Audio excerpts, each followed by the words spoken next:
Pryvit. Bonjour. Hello, everybody. Welcome to the Morning Brew Season 1, Episode 58, a Yeg Music production. I'm your host, Marissa Kay. I'm your other host, Millie Rouge, and good mythical morning. Just kidding. Good morning.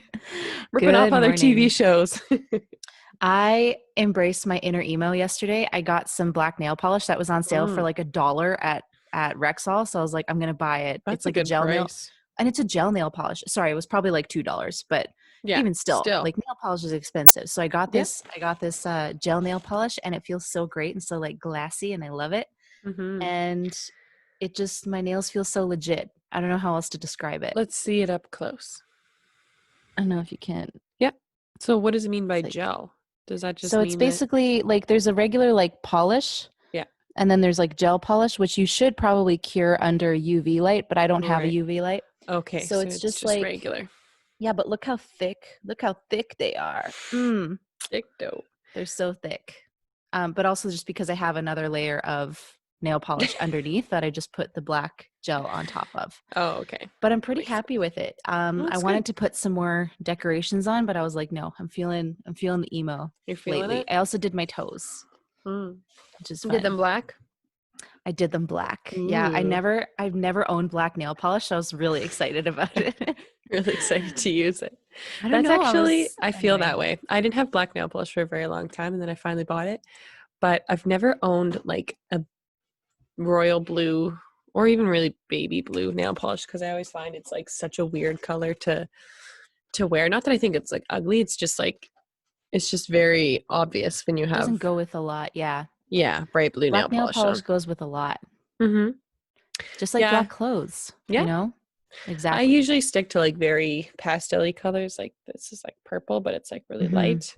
Or like I'll do like a beige or like a brown.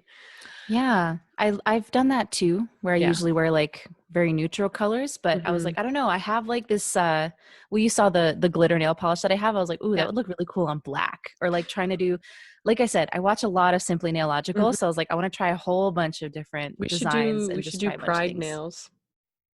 Oh, that could be cool. I don't have rainbow colors, so I'd have to go out and get I don't think I do colors. either, though. I have red, yellow.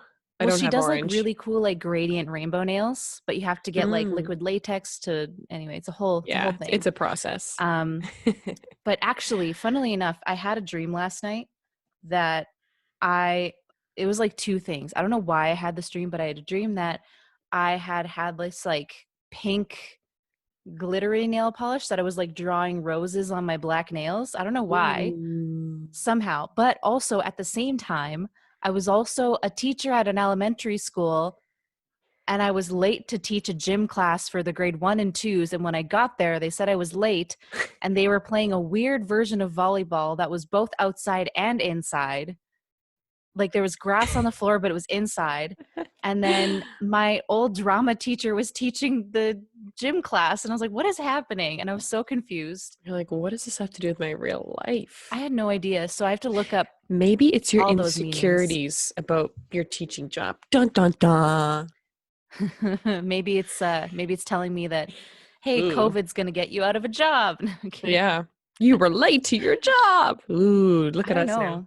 I'm gonna look up the dream analysis and see what that means. I don't remember the last dream I had. I feel like the other day I had a dream, but I know I was awake. But I was thinking about what would happen if my dad died, which sounds very terrible that I was like thinking about this. But I started to cry because I thought about his funeral, and I was thinking about what I would say at his eulogy, and I don't know why I was doing It's weird this. when your brain goes down these paths. It came out of nowhere. Like it was like I was just sleeping. I was like, okay. Like the lights were off. It's like, okay, time to go to bed. But then all of a sudden I was like, what if your dad died? What would you say? I'm like, dude, shut up. And it's weird how your brain goes to these places, because that's happened to me too. I've thought about, parents, family members, creepy. Friends, or even like myself. Like sometimes I'll go into that thing of just like, I'll be falling asleep and then I'm like, I'm gonna die one day. And then it's like, Yeah. Holy shit, I'm gonna die one day. Sorry, I swore, Yeah. but my bad. I have a But very hard time with death. I can't talk about it very much because I do start to cry. So I try not to talk about it, which is a really bad thing. But I just, it makes me uncomfortable. okay, let's talk about something else. Yeah. Let's talk about our topic today, actually. That'll be Yeah. more fun. Well, hold on. Let's see if I can give a better segue. Okay, you can do a So good segue. speaking of, what were we talking about before this? We were talking about dreams. Okay, speaking of dreams and being on a spacey road trip, let's talk about our band of the day. I was going to leave it off with that. Oh, that was great. Yes, our topic of the day is our album review of Sunlight by Spacey. Spacey Jane. Spacey Jane. I think. Yes. Which, fun fact, Australian band. Oh, they're an Australian band. That's cool. I wanted to look up where they're from because I was like, their music sounds very like American, if you will. I don't know if that sounds weird to say, but like. Oh, totally sounds American. Yeah. But Australian, which I was like, cool, because I was not expecting that actually. But and I researched a few things about the band actually, so I have some. Well, there wasn't that much background stuff. Yeah. Well, and I like the most research I did was looking at how many viewers or subscribers their thing had Instagram on YouTube. That was about it. Okay. That's funny. But yeah, they were this stuff. As soon as the first song started, I was like, okay, this is like very nostalgic for me. Yeah. Nostalgic sounding. Because like these are the kinds of bands that I listened to when I was in junior high. Like if I actually probably not junior high, more high school. High school, yeah. But if I discovered this band in high school, I'd probably be in love with them still by now. Yeah. I actually, when I first listened, I was a little bit like, I'm not sure, but I really enjoyed the album, actually. I really, really liked it. I listened to it again this morning when I was on a dog walk just because I wanted to, like, I was doing nothing but walking. So I wanted to just, like, really absorb it. And I really liked it. Like, I would listen to this frequently. I just want to say a few things about the band before we start. Just some cool things that I found about Spacey Jane, and I think it'd be cool then to kind of jump into talking about the album itself. So the album consists of 5 members, but recently the only female member in their band unfortunately left in July of 2019, so last summer, because she decided to pursue a career in medicine and sexual health education and advocacy. That is cool. That is so freaking cool. So I was like, you know what? I'm not mad. Awesome. I'm not mad either. That's amazing. The lead singer, Caleb, is the lead singer, and he's also the lead songwriter, which I thought was very cool because it's interesting to see like who writes the songs when it's like 4 to 5 piece band members. I thought that was very interesting. They are from Fremantle, Perth. Fremantle is a major port city in Western Australia. So I thought that was very interesting because it's always interesting to see where the band is from to kind of get some context to like what their experiences are with life and like what kind of seasons they go through. Because when we're in Edmonton in Canada, it's hard to not talk about snow or being cold or hating your life because you're in snow for 6 to 9 months. So yep. They've only been a band actually for 4 years. They haven't been a band for very long. I thought this band would have been around for like at least 8 or 10 years, but 4 years since 2016. Which is crazy. Wow. In that 4-year span, they have released 3 EPs. 3 EPs in 4 years. Yeah. So 2017, then they released one in April 2018 and one in November. Wow, they're pumping up music like nobody's business. That's awesome. And all of those were actually released. They were self-released, those albums. I know now they're signed with AWOL, I think is their label now. So I'm assuming they'll probably just do even better like with now the label they're on. So in an interview recently they said they're inspired by Kings of Leon, the Strokes, and the Pixies, which I can totally see. 100%. When I listen to their music, I'm like, yep, absolutely. And yeah, I mean there's not a whole lot about them honestly, but that was kind of the thing I met. The thing I kind of researched. I don't know what I'm saying. I just think this is the last interesting point I want to mention is their band name, because it's very unique, and I always find band names interesting as to like why they call themselves the way they do. But apparently they had a night out in Perth, and one of the band members' mutual friends was named Jane. And yeah, I think they just kind of, it doesn't really say like necessarily why they called it that, but I think they were just like, because of their night out and they're having fun, they must have been like, oh, you're such a spacey Jane. And then it just kind of sticks and you're like, hey, that could be a band name. I love it when those moments happen. That's kind of cool. Exactly. So they categorize their music as indie rock, which I 100% agree with, because that's what I felt hit the nail like. right on the head there. Yeah. So that's all that I researched. I'll let you kind of give us your thoughts and opinions, what you thought. Yeah, like my first impression of this album was it was something that I was like, yeah, I'm totally down with this. As you know, I like to listen to the albums in the morning, just to like get it fresh in my head. But there was a couple songs that I listened to twice, and that's normally not a thing that I do. I just listen to the whole thing, and then that's kind of like my first impression. But I did go back and listen to a couple of these twice, which is not normal for me, unless I really like the song. And yeah, I just I popped it on, and I was just like having a good old time, just like listening to this album. Yeah, it was great. I found that it sounded very cohesive in terms of the music arrangement and the production and kind of how they mixed everything. It all sounded like it was from the same album and the same band, which I really, really liked. The vocals and the harmonies are pretty dope. Couple of like little color things in the music, like harmonically. I think there's a lot of really cool things going on there. Just lots of cool things. Oh, do you think Greta Van Fleet is a Led Zeppelin tribute band?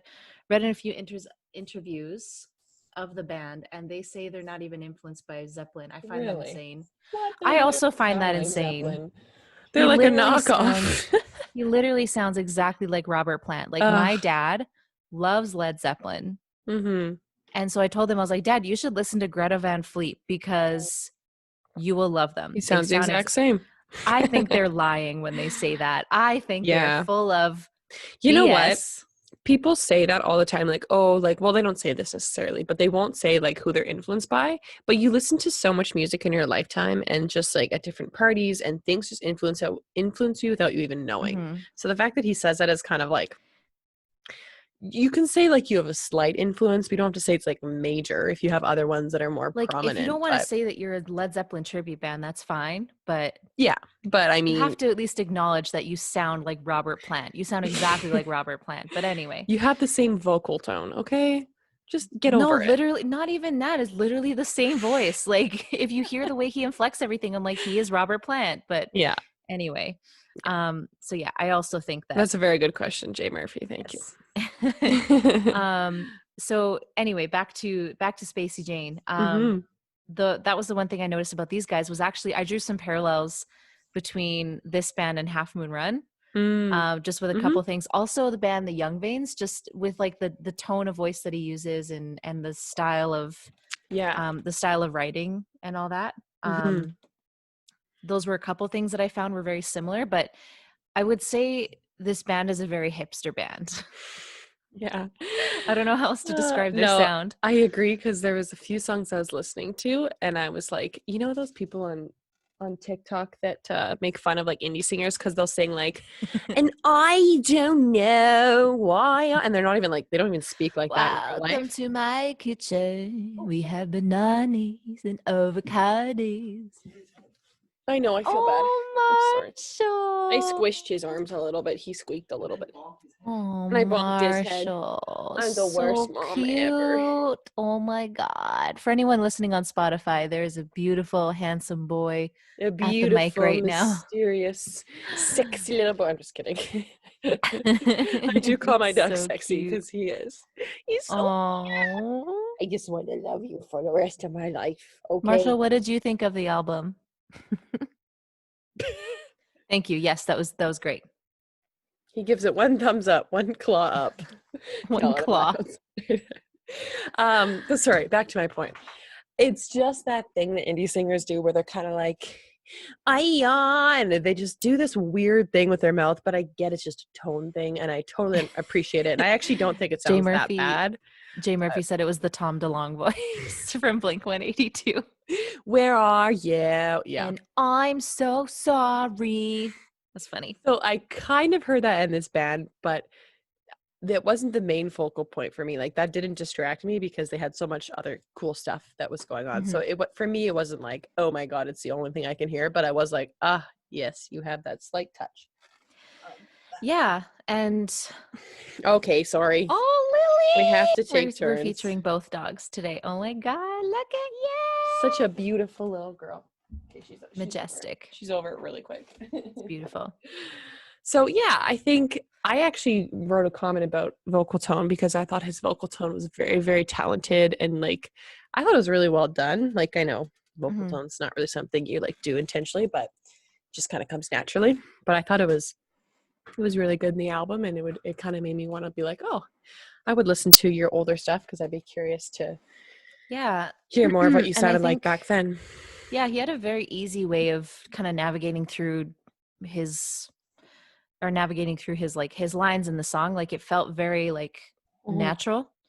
Because with sometimes, like with certain songs, I guess it depends on the style of song too, but it's very like sing-songy, and like there's certain styles where that makes sense, but in this style I felt like it felt very very natural and very appropriate. I'd say is a good word for it. Yeah, I also really enjoyed I think his bass player is the other vocal harmonist, but I really enjoyed the harmonies, like you said. But I think that he had some really cool vocal licks that I really enjoyed, because I think that's the thing with indie music. Sometimes it can feel, and that's really with any genre, but it can feel redundant. But I think they did a good job of like kind of trying to make it sound unique with the vocal licks they did, and the vocal runs. And I also made a comment about the shots that they chose to use in certain areas of, I couldn't tell you exactly what songs, but I really liked them, and I thought they're really well done. It sounded like the band members have like a fairly good extensive knowledge of music and music theory. So I appreciate I was going to say the way the songs are crafted are very, they're not super generic. I like like I said before, like I like all the colors that they put in there. I like the instrumental sections that they had in there. It just felt very intentional. Yeah. You know what I mean? Yeah, I agree. Yeah. So we're going to pause on Instagram and continue this conversation. So check this conversation out tomorrow, 6 a.m. YouTube, link in bio. That's a great way to end it. I can't do that thing that people do. Call it in the name of. No, I can't do it. Okay, anyways. That's great. You know what I'm doing? Do you know what I'm trying to do? That I can't do it though. That's what I'm trying to do. That thing? Yeah. I don't do it. I don't do it right, but I don't know. Anyway. Clearly. But yeah, so I want to go through. Yeah, I was gonna say, like, I want to talk about some of our favorite songs from this album, because I had quite a few actually. Yeah. But like I said, this band is very reminiscent of one of my favorite bands, so it's hard for me to be unbiased. Yeah, that's what I'm saying. Yeah. I guess my favorite song. Oh shoot, I didn't write it down. Darn it. Shoot, give me a minute. I'll talk about my favorite songs. I can find mine. No, it's all good. So I think I wrote down a couple. So Booster Seat I really, really like, just because of the lyrics. I just thought they were very like interesting way of like describing a situation where someone is like basically like breaking up with you. And he's talking about, I feel like a kid in a booster seat. I was like, what? Yeah, it's an interesting analogy. Yeah, and it was just like I felt like I could touch my toes, and I was like, oh yeah, I guess not everybody can do that, or like as a kid, and just I don't know, it was a very interesting imagery for me to listen to that song. That was really cool. Yeah. Hanging I really liked, like the sound, the harmony, just the arrangement in general. I really enjoyed it. Good for You. the very first one that I listened to, that's probably my favorite on this album. Just because like the beat, the energy, and it just sounded like a lot, like very, very different from the rest of the album, but still cohesive. And then the last one I had was my second favorite, which is Sunlight. And this was the song that most reminded me of Half Moon Run. So when I listened to it, I was like, Half Moon Run could have done this song. Like it sounded, it was great. I really like those ones. Yeah, well, those are some good picks. I chose Wasted on Me, actually. And I think the reason I actually I saved it to my downloads is because it just had some really like repetitive sections, but they were just like really catchy. So I was like, oh yeah, I could totally like listen to this and would really enjoy this song. There was one song that Chris said last week that sounds like an Edmonton band we have, which is called Straight Faced. I think that was the song. But we have this band in Edmonton called Scenic Route to Alaska. And I mean, this is just the indie rock thing, but Chris was like, yeah, it sounds like you're so right. They were singing that song. He's so right. He's so right. Oh my God. Totally sounds like Scenic Route to Alaska. So, that's awesome. Yeah. I wouldn't say like the whole album sounds like that band, but it's just like that just song that one particular. Song. Yeah. Because I think they're unique in their own way for sure. But yeah, there's a lot of songs I really enjoyed, but I didn't download all of them quite yet. But I really enjoyed listening to it like cohesively, like you said. I don't think that, I mean, you could listen to the songs like sporadically and like here and there if you wanted, like song by song, but I really enjoyed listening to it as a collective. And I think it's a different experience to listen to things full on and like a full album and sit down compared to like, okay, here's one song. And then the next day, listen to this song. Like I think it's nice sometimes to collectively do that, and you can get the idea of what the artist is going for. Oh yeah. The one thing I said that sorry, are you no, that's all good. Yeah, no. Okay. I was gonna say the one thing that I found that I didn't like about it was that everything seemed like everything felt like it was in the same key. Like every song felt like it was in the same key. That's because true. Because a lot of his vocal lines, they're still great vocal lines, but a lot of the stuff that he did was very similar in every song. And I can tell that that's like just a staple of what they do. Like that's like me using a pedaled bass line with chords going up. That's what I do. That's just, it's the thing that I just do. Being like, set me free. Well, in every song. Sarah Bareilles does it too. She does that half step and then jump. She does like da da da da. Like she does that all the time. You have your isms after a while. Yeah, and so I'm not gonna fault them for it, but I will say that it took me out of the experience of the album for a little bit, just because it felt like sometimes I was like, oh yeah, I heard this in the last song, or I heard this in the other song, and it just that was the only thing that kind of I don't want to say ruined the experience because that's not the right word, but it just kind of like made you think a little bit. I don't know. Yeah, and it's because normally I can just like lose myself in an album, and I'll just like listen to it and just completely, completely lose myself in it. But that was the one thing that took me out of it, was just like, oh, this sounds like that other song. And he's doing the same thing. And yeah. I agree. And I think when you listen to an album and you start every song, you know, the very beginning, and it's a completely different like starting, it's a completely different range. I think that's what makes an album really set itself apart, is when you're able to have songs that are so, I don't want to say so completely different from one another, but I think that's, and I know people are like, oh, I hate Taylor Swift because she just sounds the same. But when you actually listen to her albums and not just the singles that come on the radio, because she intentionally releases very annoying songs on radios, because that's the whole point, is to get like, she wants people to talk about how weird the song was, or how annoying that music video was, or how strange it was. That's the whole point, is because it gets people talking about you.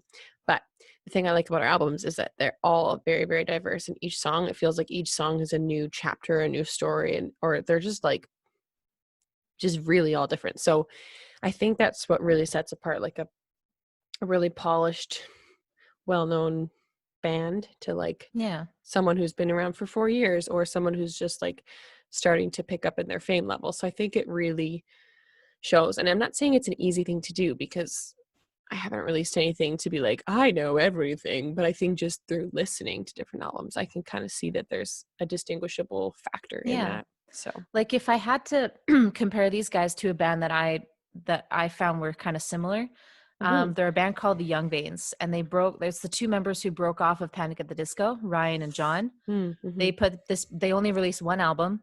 that was it. They weren't a band for very long. Like they played a couple shows and like that was basically it. Like they're not really, I don't really think they do any shows anymore.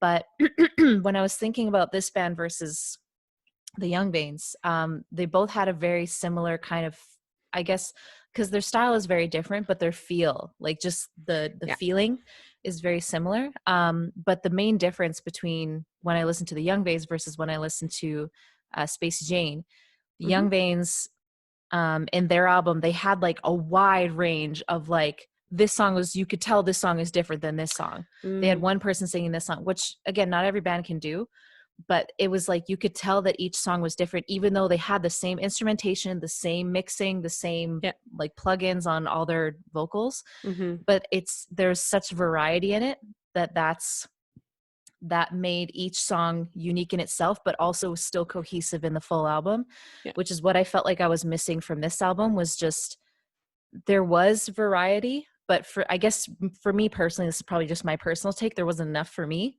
But yeah, I kind of agree with that too, because again, I said it was very cohesive, but it all kind of felt like it was cohesive because it all is very similar. So I guess just my last kind of notes, my kind of summary is, I really enjoyed the album. I think it'd be perfect for road trip music. I know we always talk about road trip music, but this one, but that's like, mostly when I listen to full albums. That's when I listen to indie rock, and full albums. Exactly. And then I also noted that this is a band that I would go see at the Starlight Room if they were to come to Edmonton. So I was literally just about to say, I was like, if they ever came to Edmonton, or if I ever saw that they were coming, I would totally go see them live, because I feel like that'd be such a cool experience. Absolutely. Because sometimes I feel like albums can't. Well, sometimes I feel like albums can't fully capture what a band is. Sometimes, exactly. And I feel like they'd be really, really cool to see live. I agree, and they'd have Australian accents. So hell yes, sign me up. Hello, Edmonton. I can't do it. Hello, Edmonton. Welcome. It's so cold here. How do you live here? That's what every freaking artist says that comes to the city. We're all any Australian who's watching this will be like, your accent's dumb, mate. That was more like, British. It's literally, we're just doing a British accent. I don't know how to do a good Australian accent. I want to go down. Their accent's hard, actually. Down under. If you pick me up. No, that's British. No. I'm trying to think of a sentence. I went down to the loo. No, I can't do it. I give up. I can only do like British pretty decently, and Scottish and Irish. Those ones are my first ones to do. Those ones are fun. Should just do a morning brew completely in like Welcome accents. to the morning brew. I'm your host. Welcome to the morning brew. Morning to you, Princess Diaries reference. Anyways, love it. So I'd say if I had to recommend listening to at least one song from this album, my recommendation is check out Good For You or Sunlight. Those are my two recommendations. Good choice. Grade level. I want to give our grade level, and then you can also give your final summary of the band if you'd like. Yes. I would give this, I don't remember what my last grade level was. I feel like it wasn't very great, but I would give this just an A. Just an A by itself. Yeah, I was gonna say A minus. Yeah. I'll give A. I think I gave another album a few weeks ago A minus, but I think this is a step above, so I'll give A. Yes. Do you have any other thoughts, kind of, and conclusions on this album that you want to mention? It's pretty good. That's what they want to hear. They're watching this video like, it's pretty good. It's pretty good. What? I spent a year on it. No, I think that you should go listen to the album and see for yourself what it's like. Yeah. But like I said, if they ever come to Edmonton, I'd love to go see them live, because I feel like it'd be a really cool show. And I mean, I have 2 songs that I know for sure I'm going to keep listening to. So yeah, absolutely. So that is all the time we have for today. Thank you for watching our album review of Sunlight by Spacey Jane. My name is Millie Rouge. My name is Marissa Kay, and if you like this video, make sure you like, subscribe, hit the bell button to be notified when these videos come out. They come out Monday through Friday, every day, 6 a.m. MDT, and I hope you all have a wonderful Friday, and have a great weekend. Yeah. Have a good Father's Day weekend. Bye. Welcome to the bear. Okay. Goodbye.